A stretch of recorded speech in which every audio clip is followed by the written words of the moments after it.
Bismillahirrahmanirrahim. I am your biology teacher, Dr. Afaq Ali. Today, we are going to discuss the next part of skeletal muscle. It includes sliding filament model and the role of calcium ion in muscle contraction. इससे previous lecture में हमने skeletal muscle का जो structure है उसकी detail discuss की और जो अल्ट्रा स्ट्रक्चर है मायोफिलामेंट का उसकी डिटेल डिस्कस की। अब इस लेक्चर में हम नेक्स्ट जो पार्ट है स्लाइडिंग फिलामेंट मॉडल उसको डिस्कस करेंगे। स्लाइडिंग फिलामेंट मॉडल जो है इसको हम डिफाइन करते हैं कि according to this model thin filament slide over thick filament by forming the cross bridge. और ये जो स्लाइडिंग फिलामेंट मॉडल है इसमें जो इवेंट्स होते हैं उनको हम डिस्कस करते हैं। Let's move to the white board. तो इसमें जो इवेंट्स होते हैं ड्यूरिंग द कॉन्ट्रैक्शन, तो उसमें अगर आप इसमें सबसे पहले इस डायग्राम को देखें तो इस डायग्राम में आपको contractile unit of muscle skeletal muscle जो है वो नज़र आ रहा है जिसको हम सार्कोमेयर कहते हैं। और सार्कोमेयर के जो कंपोनेंट्स हैं उसमें सब फर्स्ट ऑफ ऑल ये जो आपको दो रेड लाइंस नज़र आ रही हैं they are representing the G lines, और दरमियान में ये एक थिक रेड लाइन नज़र आ रही है, it actually representing the M line. और यहाँ पे दरमियान में जो थिन फिलामेंट्स हैं इनके दरमियान एक रीजन है जिसे एच जोन कहा जाता है। इसके अलावा जो ब्लू लाइंस हैं ये रिप्रेजेंट कर रही हैं मायोसिन या थिक फिलामेंट को, जबकि ये जो ब्लैक लाइंस हैं ये रिप्रेजेंट कर रही हैं थिन फिलामेंट को। इसके अलावा ये जो एरिया है it is the I band, while in the mid it is the A band. तो जब मसल रिलैक्स कंडीशन में होता है तो किसी भी तरह की कोई क्रॉस ब्रिज नहीं बनते हैं, मायोसिन प्रोटीन जो है वो एक्टिन फिलामेंट के साथ अटैच नहीं होती है। जैसे ही मसल कॉन्ट्रैक्शन स्टार्ट होती है तो उसके रिजल्ट में जो जी लाइंस हैं ये एक दूसरे के क्लोज होना शुरू हो जाती हैं। दरमियान में मौजूद जो एच जोन है ये डिसअपीयर होना स्टार्ट हो जाता है। और इसके अलावा जो यहाँ पे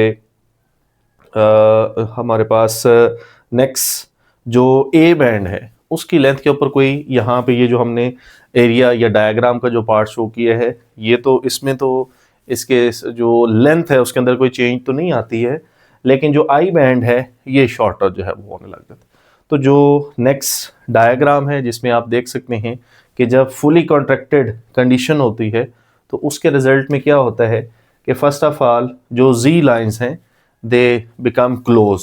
जैसे कि आप इस डायग्राम में देख रहे हैं कि ये जी लाइंस जो हैं ये मौजूद हैं, तो जब मसल कॉन्ट्रैक्ट कर रहे हैं तो ये जी लाइंस जो हैं वो एक दूसरे के करीब जो है ये हो रही हैं। नेक्स्ट जैसे इस डायग्राम में आप देख सकते हैं इसमें भी देख सकते हैं। इसके अलावा नेक्स्ट जो है वो आई बैंड शॉर्टर हो रहा है कि यहाँ पे ये जो आई बैंड का ये वाला जो एरिया है ये आई बैंड जो है ये यहाँ से आगे मूव कर रहा है। एज अ रिजल्ट जो एच जोन है जो दरमियान में ये जो दो थिन फिलामेंट्स हैं, फॉर एग्जांपल अगर आप ये मार्कर्स की एग्जांपल से अंडरस्टैंड करें कि ये आपके पास थिन फिलामेंट्स हैं तो इनके दरमियान ये जो डिस्टेंस है ये एच जोन है। तो ये एच जोन जो है ये आहिस्ता आहिस्ता से डिसअपीयर हो रहा है कि इनके दरमियान जो डिस्टेंस है वो एंड हो गया, और जो ए बैंड है उसकी लेंथ के ऊपर कोई भी चेंज नहीं आता। So this is about the sliding filament model. अब ये सारे जो इवेंट्स हैं इसमें कैल्शियम आयंस का क्या रोल है, तो इसके बाद नेक्स्ट जो मैकेनिज्म है ऑफ कॉन्ट्रैक्शन ऑफ मसल्स, तो इसमें क्या होता है ये मोटर न्यूरॉन है और मोटर न्यूरॉन जो है मसल की मेम्ब्रेन के साथ अटैच होता है जिसको सार्कोलेमा कहा जाता है। न्यूरॉन और मसल की मेम्ब्रेन के दरमियान जो जंक्शन है this is known as the neuromuscular junction जो है। तो जैसे ही नर्व इम्पल्स आती है मोटर न्यूरॉन से यहाँ पे इस मोटर न्यूरॉन के इस पार्ट के अंदर यहाँ पे न्यूरोट्रांसमीटर्स प्रेजेंट होते हैं जिनको एसिटाइल कोलाइन जो है वो कहा जाता है। तो ये एसिटाइल कोलाइन जो है ये यहाँ से रिलीज़ होते हैं और नेक्स्ट जो मसल की मेम्ब्रेन है उसके साथ अटैच होते हैं, और ये जो एक्शन पोटेंशियल है ये ट्रैवल करता है टुवर्ड्स द टी ट्यूब्यूल, और टी ट्यूब्यूल से ये नेक्स्ट जो है ये सार्कोप्लाज्मिक रेटिकुलम की तरफ आता है। सार्कोप्लाज्मिक रेटिकुलम क्या है, ये वो स्ट्रक्चर है जिसमें कैल्शियम आयंस जो हैं वो इसमें स्टोर हुए होते हैं। तो यहाँ से कैल्शियम आयंस जो हैं ये रिलीज होते हैं और ये कैल्शियम आयंस जो नेक्स्ट थिन फिलामेंट के ऊपर मौजूद ट्रोपोनिन प्रोटीन है उसके साथ जाके बाइंड करते हैं। तो इनकी बाइंडिंग के रिजल्ट में जो यहाँ पे सबसे पहले जो ट्रोपोमायोसिन प्रोटीन है जिसने यहाँ पे ये क्लोज किया होता है एक्टिन प्रोटीन की जो बाइंडिंग साइट्स हैं, अब ये एक्सपोज होती हैं और जो मायोसिन प्रोटीन के यहाँ पे ये जो ग्लोबुलर हेड्स मौजूद होते हैं ये एक्टिन प्रोटीन के साथ अटैच होते हैं, इस तरह से अटैच होकर उसको स्लाइड जो है वो करवाते हैं। तो एज अ रिज़ल्ट आप इस डायग्राम में भी मज़ीद अगर आप देखना चाहें तो ये क्या होता है कि यहाँ पे ये जो जी लाइंस होती हैं ये एक दूसरे के क्लोज होती हैं, दरमियान में जो एच जोन होता है वो डिसअपीयर हो जाता है, जो आई बैंड है उसका जो लेंथ है वो शॉर्टर होती है, लेकिन जो ए बैंड है उसकी लेंथ के ऊपर कोई भी जो चेंज है वो नहीं होता। इसको सारे को समराइज करने के लिए ये एक फ्लो चार्ट मैंने ड्रॉ किया है जिसके अकॉर्डिंग अगर आप देखना चाहें तो इसमें जो सेंट्रल नर्वस सिस्टम है हमारा उसमें जो सोमैटिक नर्वस सिस्टम है इससे जो मोटर न्यूरॉन प्लेट है, मोटर न्यूरॉन प्लेट असल में ये न्यूरोमस्कुलर जंक्शन जो है इसको कहा जाता है।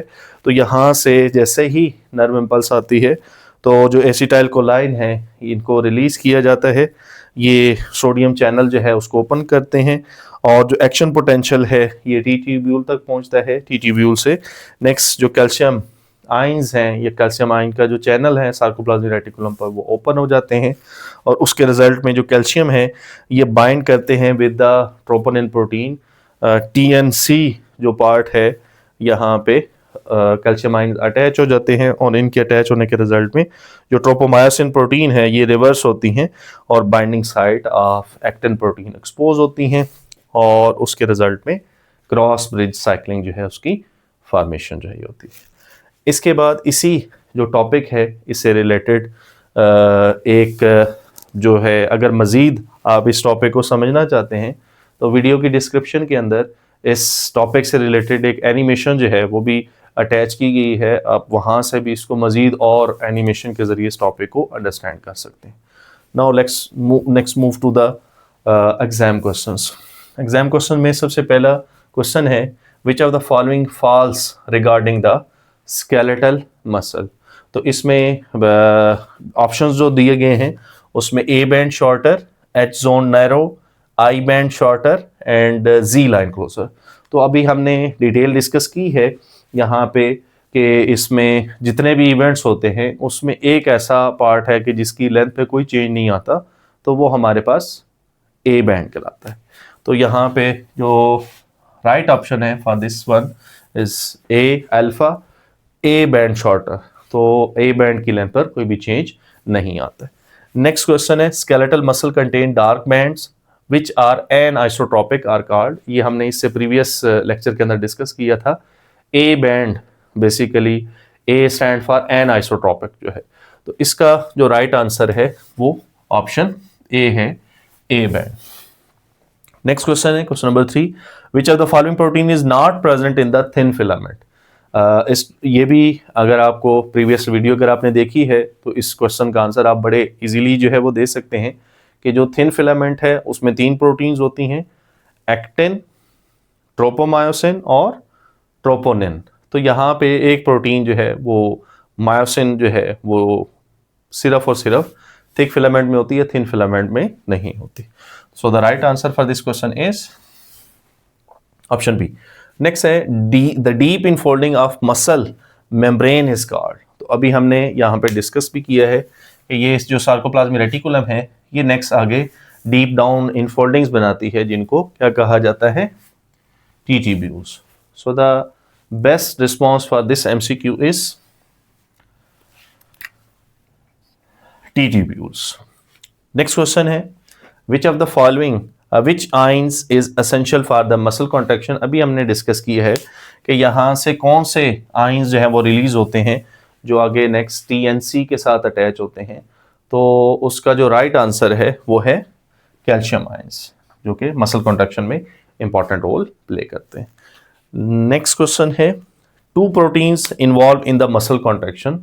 तो अभी हमने डिस्कस भी किया है कि यहाँ पे दो मेन प्रोटीन्स का जो है वो जिक्र किया गया है। इस डायग्राम में भी आप देख सकते हैं, एक एक्टिन प्रोटीन है और दूसरी मायोसिन प्रोटीन है, जो कि थिक और थिन फिलामेंट जो है वो आपस में, जो मायोसिन प्रोटीन है ये अटैच होती है विद एक्टिन प्रोटीन, और इसको जो एक्टिन प्रोटीन है या थिन फिलामेंट है इसको स्लाइड करते हैं। तो इसमें से जो राइट आंसर है वो है option B, actin and myosin. So this is all about skeletal muscle. Thank you so much.